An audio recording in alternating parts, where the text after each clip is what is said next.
नमस्कार नमस्कार साथियों। आज एक बहुत महत्वपूर्ण विषय लेकर और गंभीर विषय लेकर फिर हम आपके बीच में उपस्थित हैं। भगवान श्री राम के नाम की लूट निर्बाध जारी है। धर्म, आस्था और विश्वास को बेच भारतीय जनता पार्टी के नेता मुनाफे की लूट में लगे हैं। आपको याद होगा 14 जून को हमने ये बताया कि कैसे 2 करोड़ की जमीन 5 मिनट में भगवान श्री राम मंदिर निर्माण ट्रस्ट ने 18.5 करोड़ में खरीद ली थी। पर ये एक मौका नहीं, लगता है कि इस श्रृंखला में भगवान श्री राम मंदिर निर्माण के चंदे की लूट में चंदाजीवी भाजपाइयों के अब अनेकों उदाहरण एक के बाद एक सामने आ रहे हैं। साथियों, भगवान राम के मंदिर के चंदे की लूट रामद्रोह है। आज फिर हम एक और केस आपके बीच सामने लाए हैं, जहां मात्र 79 दिन के अंदर 1250% अधिक दाम पर भगवान राम मंदिर निर्माण ट्रस्ट को जमीन पूरे मेल जोल से और गड़बड़ झाले और घोटाले से बेच डाली गई। इससे पहले कि मैं तथ्यों की ओर आपका ध्यान आकर्षित करूं, तुलसीदास जी ने जो कहा है मैं आज उसे दोहराना उचित समझता हूं। नाम राम को अंक है, सब साधन है सून, अंक गए कछु हाथ नहीं, अंक रहे 10 गुण।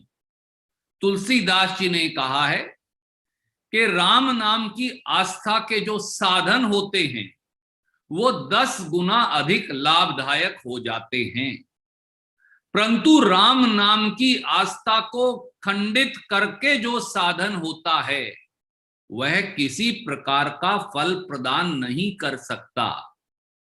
क्या भाजपाई नेता, मोदी सरकार और आदित्यनाथ सरकार ये समझती है, जानती है और आत्मसात करती है? बात सीधी है।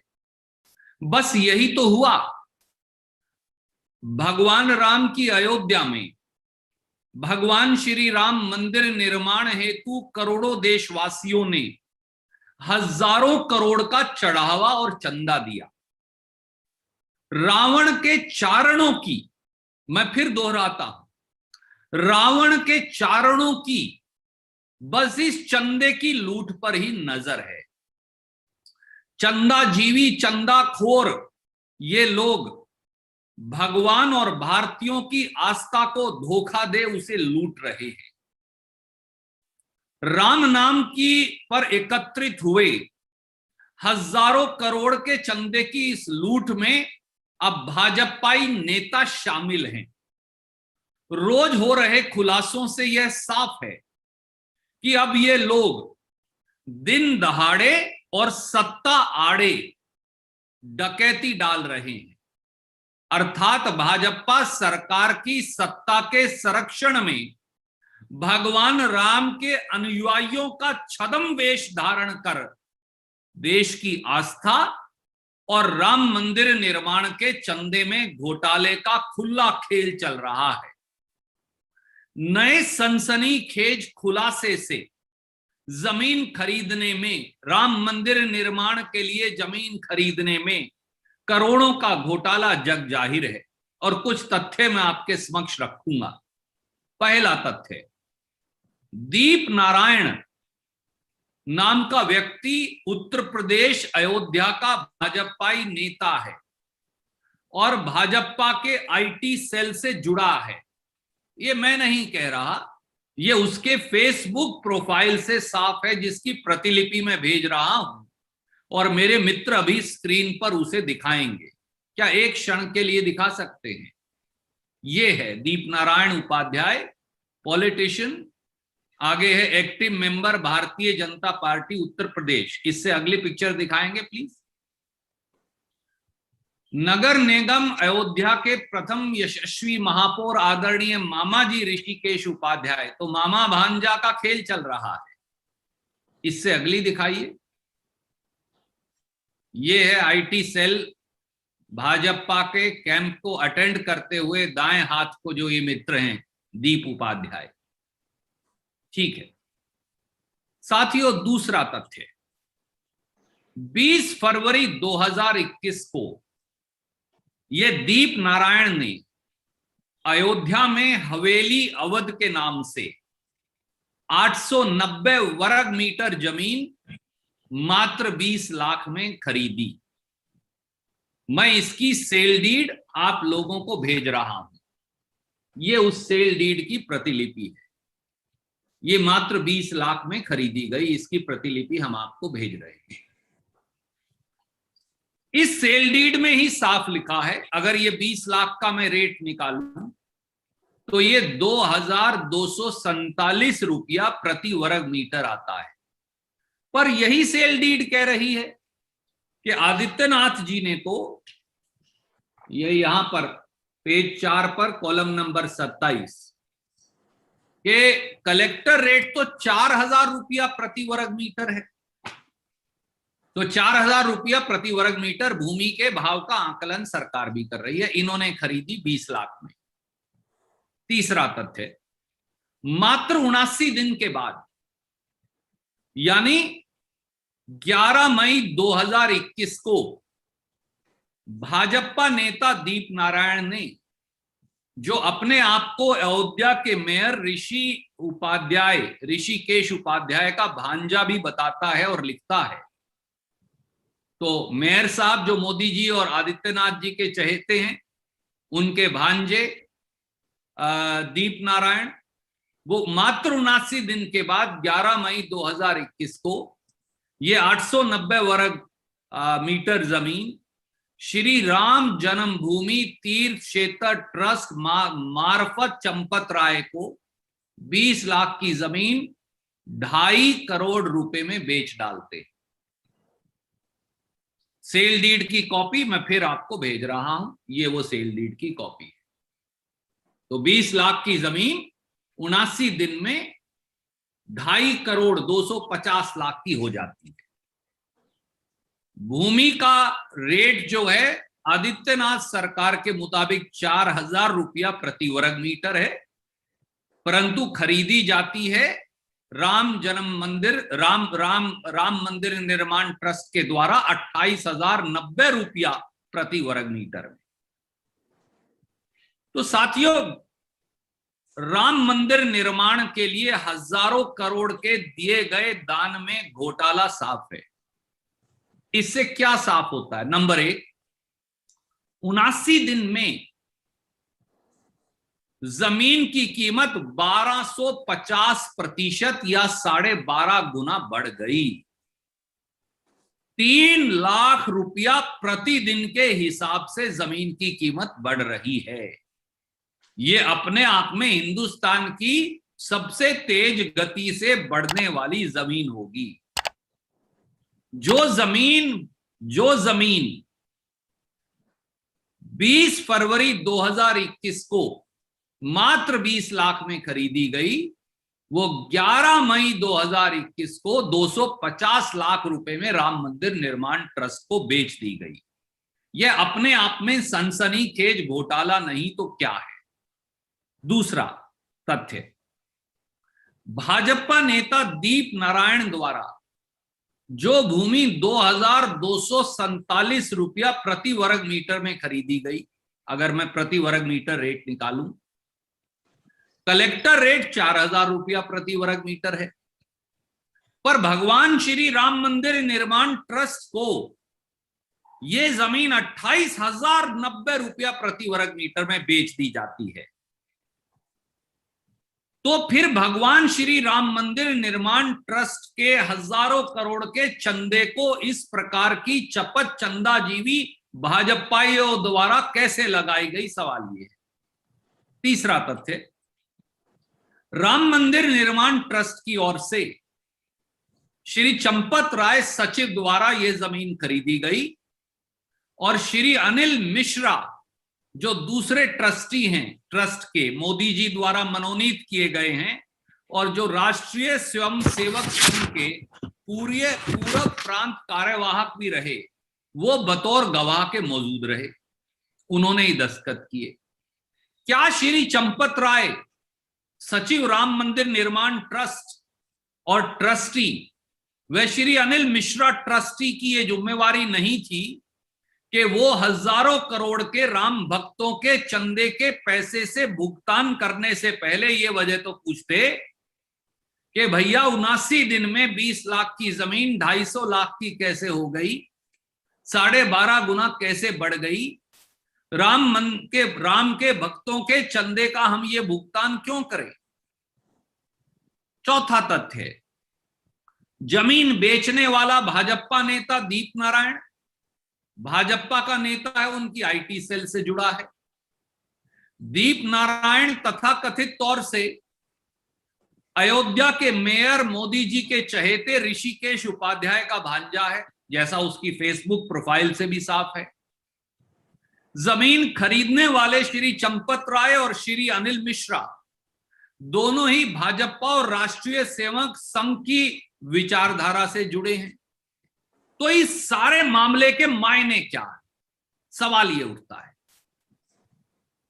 और एक और तथ्य, राम मंदिर निर्माण ट्रस्ट के अध्यक्ष कौन है? महंत नृत्य गोपाल दास जी। जब इससे पिछला घोटाला सामने आया था तो महंत नृत्य गोपाल दास जी ने आगे आकर कहा कि भैया मुझसे तो 1 साल से चंपत राय या कोई और ट्रस्ट के पैसे का कैसे इस्तेमाल हो रहा है इस बारे कोई राय मशवरा होता ही नहीं, कोई पारदर्शिता है ही नहीं। तो जब राम मंदिर निर्माण ट्रस्ट के चेयरमैन महंत नृत्य गोपाल दास जी को पता नहीं तो हजारों करोड़ के चंदे में गोलमाल क्या है।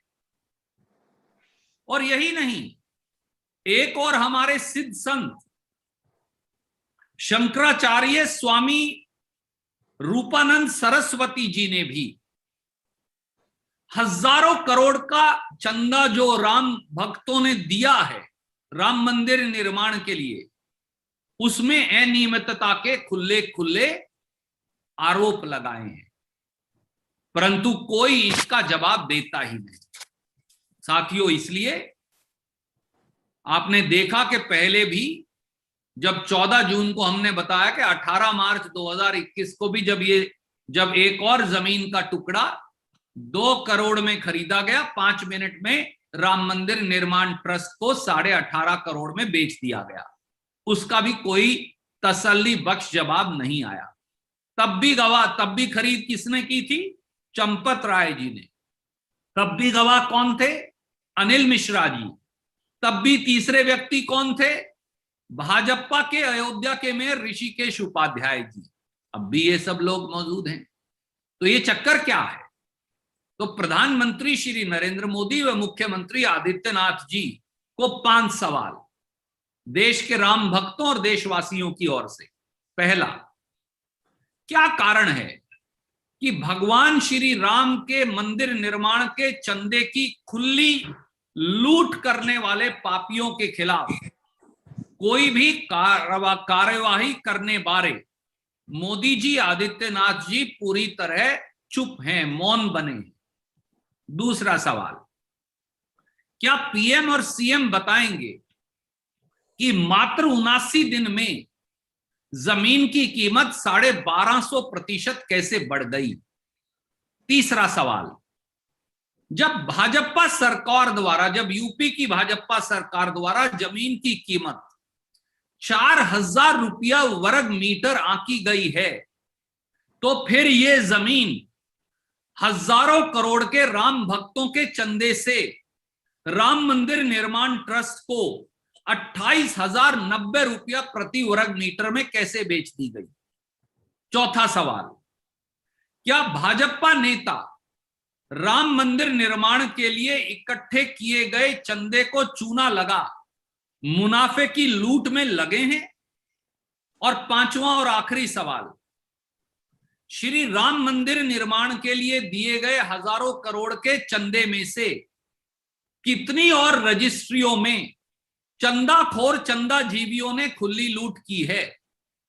क्या अब सुप्रीम कोर्ट के मॉनिटरिंग में पूरे मामले की जांच व पैसे के लेन देन के ऑडिट कर सारे तथ्य देशवासियों के समक्ष रखने की जरूरत नहीं है? मोदी और योगी सरकारें जान लें कि राम नाम के नाम पर की गई चंदे की लूट रामद्रोह से कम कुछ नहीं। कोई भी प्रश्न आप पूछना चाहें तो अब स्वागत है। प्रणव जी। धन्यवाद सर। पहला सवाल आनंद पटेल जी का डाल दिया। सर मेरा सवाल ये है कि इससे पहले जो आपने प्रेस कॉन्फ्रेंस की थी तो लगभग ऐसे ही आरोप थे, कम रेट पे जमीन खरीद के उसको ज्यादा रेट पे ट्रस्ट को बेचा गया। आप लोगों ने उम्मीद जाहिर की थी कि सुप्रीम कोर्ट इस मामले का सुओ मोटो संज्ञान लेगा, लेकिन ऐसा हुआ नहीं है। अभी तक हम देख रहे हैं लगातार एक के बाद एक ऐसी घटनाएं जो बहुत सिमिलर पैटर्न है नजर आ रही। तो क्या अब आप लोग सुप्रीम कोर्ट अप्रोच करेंगे कि सुप्रीम कोर्ट को हस्तक्षेप करना चाहिए, या कांग्रेस पार्टी कोई एजिटेशन प्लान कर रही है जमीन पर? Thank you. हमारा ये मानना है भगवान श्री राम का एक भव्य मंदिर अयोध्या में बने, ये तो सब देशवासी चाहते हैं। पर वो हजारों करोड़ रुपया जो देशवासियों ने भगवान श्री राम मंदिर निर्माण के लिए आस्था और विश्वास से दिया है, क्या उस पैसे की लूट खुलेआम की जा सकती है? वो भी भाजपा के नेताओं द्वारा सवाल है। हम सब ये जानते हैं भगवान श्री राम का मंदिर सुप्रीम कोर्ट के आदेश के अनुसार उसका निर्माण हो रहा है। उसके सुप्रीम कोर्ट के आदेश के अनुरूप नरेंद्र मोदी जी ने बतौर प्रधानमंत्री इस ट्रस्ट का गठन किया। तो आदेश कहां से आया? माननीय सुप्रीम कोर्ट से। तो क्या आज सुप्रीम कोर्ट के मुख्य न्यायाधीश जी और सुप्रीम कोर्ट के अन्य जो सम्मानित न्यायाधीश गण हैं, ये उनका दायित्व नहीं कि उनके द्वारा निर्देश से बनाई गई ट्रस्ट में खुलेआम सरकार के भाजपाई नेता कहीं ना कहीं सरकार के प्रत्यक्ष और परोक्ष संरक्षण में हजारों करोड़ के चंदे की लूट कर रहे हैं? तो क्या सुप्रीम कोर्ट को संज्ञान नहीं लेना चाहिए? जवाब है कि यह सुप्रीम कोर्ट का दायित्व है। ये सुप्रीम कोर्ट को अपने कर्तव्य का निर्वहन करना चाहिए और उन्हें सुओ मोटो संज्ञान लेकर सारे मामले का सुप्रीम कोर्ट मॉनिटरिंग में ऑडिट करवा और पूरे मामले में दोषियों को सजा देनी चाहिए। और हजारों करोड़ चंदा जो देश के लोगों ने दिया है वो कुछ चंदाजीवी और चंदाखोर लूटकर ना खा जाएं, भगवान राम की आस्था के नाम पर, ये सुनिश्चित करना भी सुप्रीम कोर्ट की जिम्मेवारी है। और उसके साथ साथ अगर किसी की जिम्मेवारी है तो देश के प्रधानमंत्री श्री नरेंद्र मोदी की, जिन्होंने इस ट्रस्ट का गठन किया है। अब सवाल ये है कि क्या सुप्रीम कोर्ट और प्रधानमंत्री अपने कर्तव्य का निर्वहन करेंगे? ये हम उनके विवेक पर छोड़ते हैं। धन्यवाद सर। मैं अगला सवाल लेता हूँ। Saamya, is your question on suo motu और something else? No sir, after the suo moto I could take a question. Okay, I'll first invite suo moto questions. अगला सवाल इंगित करिए कृपया। जी बड़ा सा पूछ लूं? मैं आता हूँ जैन, सिद्धार्थ के बाद आपके पास आता हूँ। सर नमस्कार। आप कांग्रेस पार्टी लगातार जो है ये सवाल उठा रही है। अभी आपने ये बात भी साफ की कि आप सुप्रीम कोर्ट पर छोड़ रहे हैं, लेकिन राम मंदिर बनाना बीजेपी का बहुत पुराना मुद्दा रहा। और या कहा जाए तो एक बहुत उनको मजबूती अगर मिली बीजेपी को तो राम मंदिर के मुद्दे पर मिली। तो क्या आप लोग उन पर भी कोई नैतिक आधार पर भी कोई सवाल छोड़ रहे हैं क्या? जो आप पूछ रहे हैं प्रधानमंत्री से, कोई मोरालिटी पे भी कोई सवाल पूछना चाहते हैं? उस एंगल से मैं आपकी बात जानना चाहता हूं। और दूसरा सुओ मोटो से हटके है, वो कहें तो मैं भी पूछ लूं, कहें तो बाद में। वो मैं आपको बाद में ले लूंगा, पहले आपके इस महत्वपूर्ण सवाल का जवाब। आदरणीय मित्र, भगवान श्री राम के नाम पर हजारों करोड़ की जो लूट चल रही है उसकी जवाबदेही तो प्रधानमंत्री श्री नरेंद्र मोदी जी की है ही। ये नैतिकता का प्रश्न नहीं, ये संवैधानिकता का प्रश्न।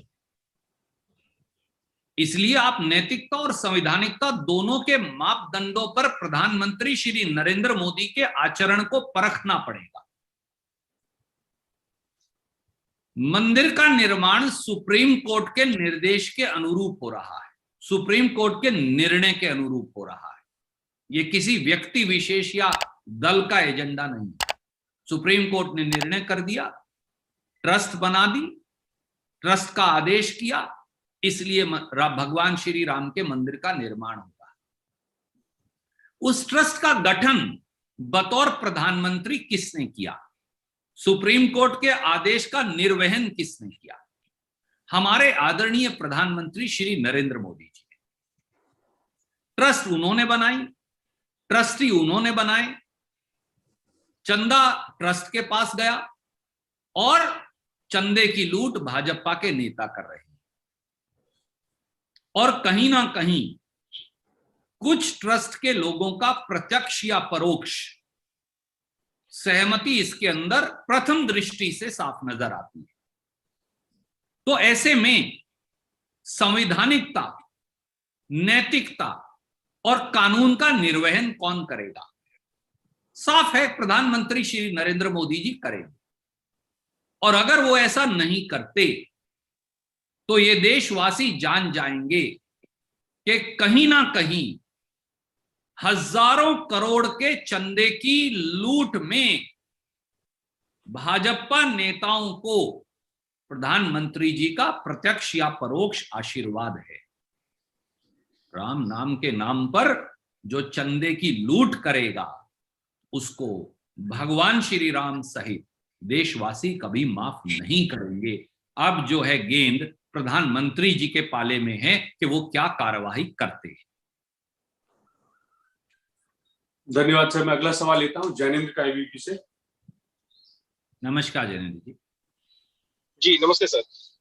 रणदीप सर, अभी जो पटेल साहब ने पूछा, मैं एक बार फिर से उस पर पूछना चाहता हूं कि साफ है इस घोटाले, कथित घोटाले के सामने आने के बाद भी कि सुओ मोटो एक्शन ना तो कोर्ट की तरफ से दिख रहा है, ना ही सरकारों की तरफ से दिख रहा है, सेंटर या स्टेट के। तो ये न सिर्फ एक भ्रष्टाचार का विषय है बल्कि आस्था पर भी एक चोट का विषय है। तो कांग्रेस क्यों नहीं इस विषय को लेकर के अदालत में जाती है? और क्या अगर आपकी सरकार, चूंकि 6 महीने बाद यूपी में चुनाव भी है, तो क्या आप लोग ये वादा करेंगे कि अगर आपकी सरकार बनती है तो आप लोग इस मामले की उच्च स्तरीय जांच करवाएंगे चुनाव के बाद? आदरणीय मित्र, इसके दो बड़े सीधे पहलू हैं। ये प्रांतीय सरकार का विषय नहीं। पहली बात तो जान लीजिए, प्रांतीय सरकार को तो अगर कोई अपराध मिलेगा तो एफआईआर दर्ज करने का दायित्व है, परंतु भगवान श्री राम मंदिर का निर्माण सुप्रीम कोर्ट के आदेश के अनुसार हो रहा है। आदरणीय सुप्रीम कोर्ट ने ही ट्रस्ट बनाने का आदेश दिया था।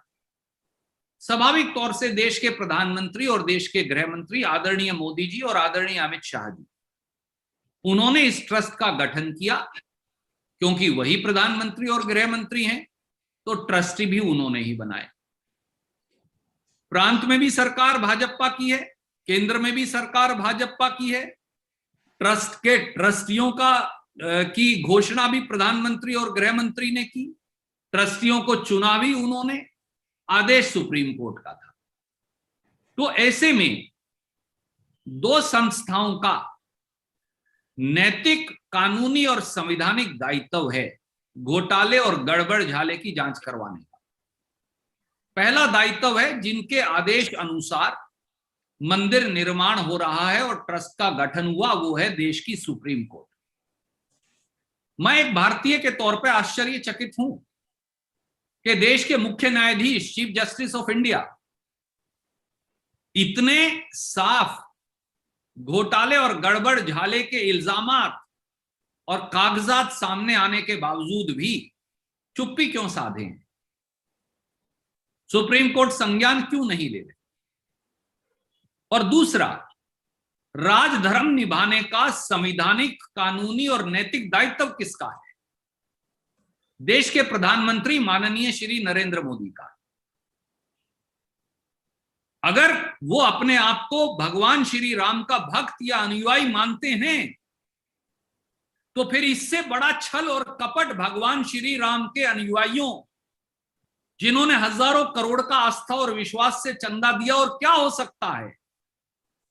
मेरे मित्र, अमानत में खयानत तो हमने पूरे देश में जाना है, पर एक बात और है, खासतौर से उत्तर भारत में और पूरे देश की संस्कृति में, जो मंदिर का, गुरुद्वारे का, मस्जिद का, गिरिजाघर का या पंचायत घर का, धर्मशाला का जो चंदा खाए, जो चंदा जीवी, चंदा चोरी करे, जो चंदे की चपत लगाए, उसको भगवान क्या, उसको कोई इंसान भी कभी माफ नहीं कर सकता। और ये तो सीधे सीधे भगवान श्री राम को धोखा दे रहे हैं। तो सुप्रीम कोर्ट और मोदी जी दोनों चुप क्यों हैं, सवाल ये है। जांच होनी चाहिए, जांच करवानी चाहिए। इसलिए पिछले 5 दिन से 14 जून को हमने ये मामला पहली बार उठाया था और आज 20 जून है, तो पिछले 6 दिन से हम लगातार इस मामले को सार्वजनिक पटल पर रख रहे हैं, आप लोगों के माध्यम से। धन्यवाद। एक सवाल सर, हमारे साथी जो YouTube पे जुड़े हैं, संदीप फुकन जी ने पूछा है कि after the last press conference BJP had accused the Congress of always opposing Ram मंदिर, व्हाट इज योर रिएक्शन? आदरणीय साथी, एक पुरानी कहावत है, चोर की दाढ़ी में तिनका।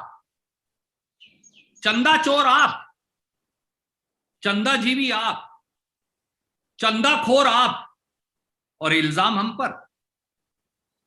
भगवान श्री राम मंदिर का निर्माण सुप्रीम कोर्ट के दिशा निर्देश के अनुरूप हो रहा है। सुप्रीम कोर्ट के दिशा निर्देश के अनुसार ही ट्रस्ट का गठन हुआ।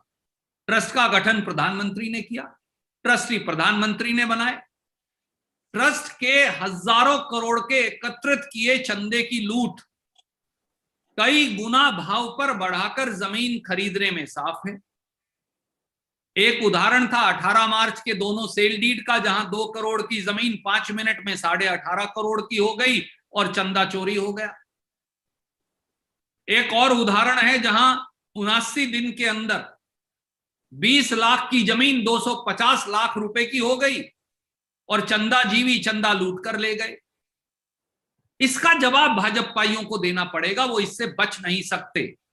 और ये केवल मैं नहीं कह रहा, ये केवल इस देश के करोड़ों देशवासी नहीं कह रहे। इस ट्रस्ट के चेयरमैन महंत नृत्य गोपाल दास जी ने आगे बढ़कर यह कहा कि 1 साल से ट्रस्ट, राम मंदिर निर्माण ट्रस्ट के चेयरमैन महंत नृत्य गोपाल दास जी जो अयोध्या में बैठे हैं, उनसे ना कोई चर्चा हुई, ना कोई पारदर्शिता हुई। तो फिर ये पैसा कैसे गड़बड़ झाले में जा रहा है? और अब तो शंकराचार्य जी, जो हमारे स्वामी रूपानंद सरस्वती जी हैं, उन्होंने भी इसी प्रकार का इल्जाम लगाया है। तो क्या भाजपा संतों और महंतों, इन दोनों को अपमानित कर चंदा जीवियों के संरक्षण में लगी है? सवाल ये। धन्यवाद। मैं अगला सवाल लेता हूं सर, उमाशंकर जी एनडीटीवी से, उसके बाद मोहित दुबे आपके पास आता हूं जी। संदीप, आपने कई सारे तथ्य बताए और 5 कठिन प्रश्न भी आपने पूछे हैं, और ये आज आपने नहीं किया है। आपकी पार्टी लगातार पिछले कई दिनों से ये सवाल पूछ रही है। कई टीवी चैनलों की बहस में सुनने को मिलता है, जब आपकी तरफ से या विपक्ष के दूसरे नेताओं की तरफ से दलील दी जाती है या सवाल पूछा जाता है, तो ये पूछा जाता है कि आपने कितना चंदा दिया, और इस सवाल के बाद सारे सवाल खत्म कर दिए जाते हैं। तो क्या आप बताना चाहेंगे कि कांग्रेस पार्टी ने या आपने अपनी व्यक्तिगत कैपेसिटी में क्या कोई चंदा दिया या नहीं दिया?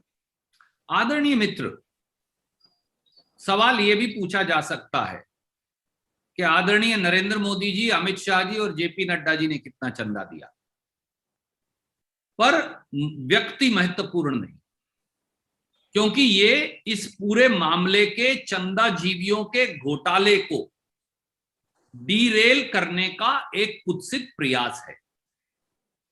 अनेकों, लाखों कांग्रेस जनों ने, लाखों भाजपाइयों ने, लाखों सपा और बसपा के लोगों ने, लाखों सीपीआई सीपीएम के लोगों ने, लाखों आरजेडी के लोगों ने, लाखों शिवसेना के लोगों ने राम मंदिर निर्माण में चंदा दिया, और बहुत सारे करोड़ों लोग शायद ऐसे थे जो किसी पार्टी से संबंधित ही नहीं, किसी विचारधारा से संबंधित ही नहीं।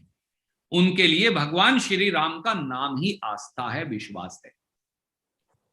ये लोग भगवान श्री राम के नाम पर, आस्था पर, विश्वास पर हजारों करोड़ रुपया जो चंदा इकट्ठा किया गया, चढ़ावा इकट्ठा किया गया भगवान राम मंदिर निर्माण के लिए, ये उस चंदे में भी मुनाफा की लूट कमाकर सवालों को पूछने से बंद करवाना चाहते हैं।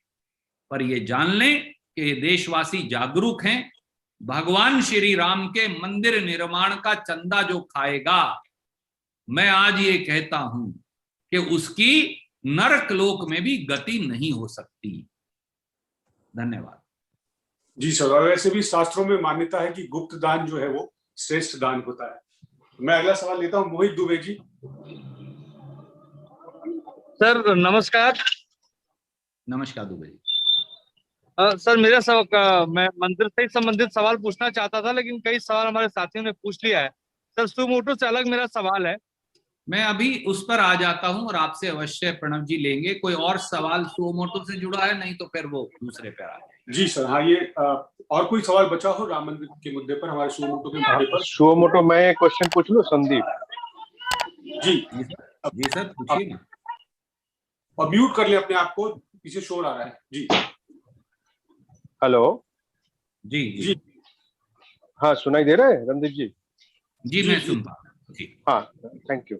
अच्छा, मेरा क्वेश्चन ये है, आप प्रेस कॉन्फ्रेंस करके ये मुद्दा उठा रहे हैं राम मंदिर का, हम भी लिख रहे हैं और दिखा भी रहे हैं लोग।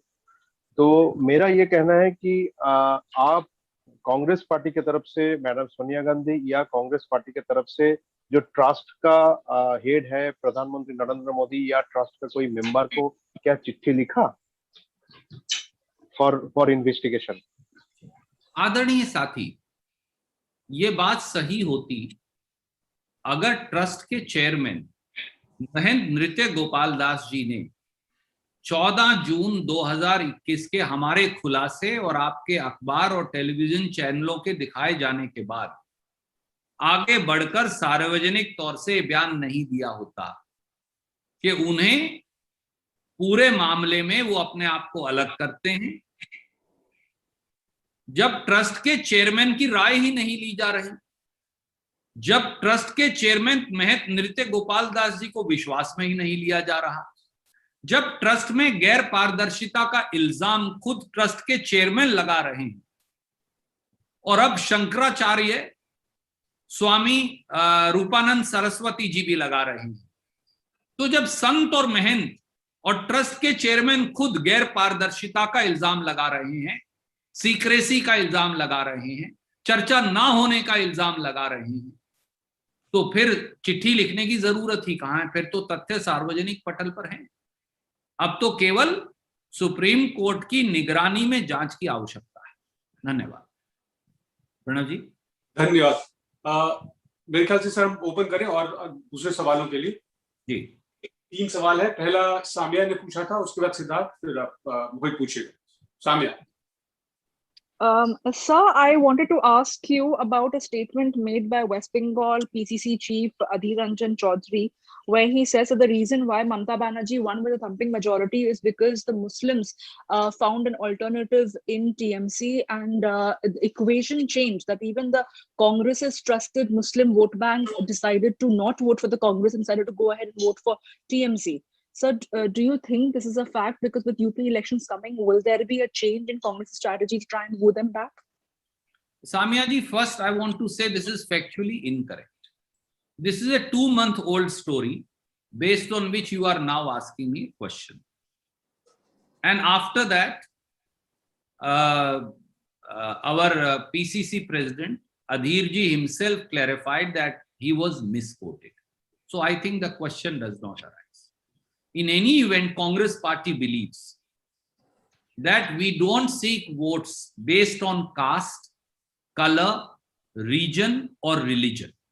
I'm again saying, Congress party refuses to seek votes in the name of religion, caste, race or region. That, and we shall never do so, whatever may be the cost. Thank you. Thank you. Siddharth जी. हाँ, नमस्कार sir. Sir, जब से 370 हटाई गई है उसके बाद से पहली बार अब एक ऑल पार्टी मीटिंग बुलाई जा रही है. प्रधानमंत्री उसकी खुद अध्यक्षता करेंगे. कांग्रेस पार्टी इस कदम को कैसे देखती है, और क्या कांग्रेस पार्टी इसमें रिप्रेजेंटेशन देगी? क्योंकि पीडीपी ने अभी कहा है वो पहले अपनी मीटिंग में तय करेंगे, अपनी पार्टी में तय करेंगे, उसके बाद आएंगे. तो कांग्रेस का क्या रुख है, ये मैं जानना चाहूंगा. आदरणीय साथी, आपका मैं ध्यान आकर्षित करूंगा कांग्रेस कार्य समिति के प्रस्ताव 6 अगस्त 2019 की ओर. कांग्रेस पार्टी ने लगातार ये कहा है कि जम्मू और कश्मीर को, जिसको एक पूरे राज्य का दर्जा था, पूरे राज्य का दर्जा खत्म करना, जम्मू कश्मीर में प्रजातंत्र को बहुत बड़ी चोट भारतीय जनता पार्टी की सरकार ने ऐसा कर पहुंचाई है. और कांग्रेस कार्य समिति का वो प्रस्ताव 6 अगस्त 2019 का आज भी उतना ही रेलेवेंट है, बल्कि और रेलेवेंट है, जिसमें हमने स्पष्ट तौर से मांग रखी कि जम्मू कश्मीर को पूर्ण राज्य का दर्जा दिया जाए, वहां विधायिका को रिस्टोर किया जाए और जनता को वोट डालकर अपने प्रतिनिधि चुनने का मौका दिया जाए. अब तो निर्णय जो है वो केंद्र सरकार को करना है, वो मीटिंग के माध्यम से करे या फिर सीधे कांग्रेस पार्टी ने जो 6 अगस्त 2019 को सीडब्ल्यूसी की बैठक में प्रस्ताव पारित करके कहा था उसे स्वीकार करे, क्योंकि ये हमारी नहीं, ये प्रजातंत्र की कसौटी है. धन्यवाद. Sir, in English also, if you can please repeat this. Thank you. Let me draw your attention to the resolution of the Congress Working Committee of 6th of August 2019, whereby the Indian National Congress clearly demanded the restoration of full statehood for the state of Jammu and Kashmir. We believe that undoing it is a direct attack on democracy and the constitutional principles. Indian National Congress believes that grant of full statehood to state of Jammu and Kashmir, as also holding elections so that people are able to elect their representatives and have a assembly of their own to carry on the affairs of the state instead of a rule by Delhi, is the only way forward to guarantee full restoration of democratic rights in Jammu and Kashmir. Thank you. It is now for the Prime Minister and the BJP to decide whether to hold a meeting or to accept the demand of the Indian National Congress in the interest of the Constitution, democracy and the people to restore full statehood to the state of Jammu and Kashmir. Thank you. Thank you, sir. Last question, Mohit Dubey ji. Yes, Mohit ji. Mohit ji, सवाल है आपका भी? मोहित भाई, मुझे लगता है कि link टूट गया उनका. प्रणाम सर, मेरा एक सवाल है, अगर आप अनुमति दें. जी जय. Yes Jainendra, please come in. Sir, मेरा सवाल असम से है. असम के नए मुख्यमंत्री हेमंत विश्व शर्मा ने कहा है कि 2 बच्चों की जनसंख्या नीति जो है वो अमल में लाई जाएगी और जिनके ज्यादा बच्चे होंगे उन्हें राज्य सरकार की योजनाओं से वंचित किया जा सकता है. इस पर कांग्रेस की क्या प्रतिक्रिया है? आदरणीय मित्र, ये वही व्यक्ति तो हैं जिन्होंने ये भी कहा था कि मसाज पार्लर चलाना ज्यादा जरूरी है कोरोना से के नियंत्रण करने की बजाय. बस मैं इससे ज्यादा कुछ नहीं कहूंगा. तो ये इस सम्मानित व्यक्ति की परिपक्वता का अपना एक उदाहरण है. मेरी आपसे भी राय है, आप तो बहुत गंभीर पत्रकार हैं और आपका चैनल भी बहुत गंभीर है. ऐसे अपरिपक्व व्यक्ति के बयानों को अनसुना कर देंगे तो उन्हें छपास की बीमारी समाप्त हो जाएगी. पर सर, आपकी जानकारी के लिए मेरे ख्याल से इनके खुद के 6-7 भाई बहन. छोड़ दीजिए कि व्यक्ति विशेष का परिवार कौन है। मेरे दादा जो हैं उनके 1 दर्जन बच्चे, मेरे पिताजी के 5 भाई और 6 बहनें, परंतु वो व्यक्तिगत बात हो सकती है। जी सर। तो इसलिए भूल जाइए, परंतु परिपक्वता भी राजनीति में पद के साथ, उसकी गरिमा के साथ आनी चाहिए। और अगर किसी व्यक्ति को केवल छपास की ही बीमारी है तो पत्रकार मित्रों और चैनल्स का भी ये दायित्व है, और हम सब का भी, कि ऐसे उल जलूल बयानों पर ध्यान ही ना दें, ताकि देश को गंभीरता से चुनौतियों से सामना कर पाए। धन्यवाद, बहुत बहुत शुक्रिया, नमस्कार।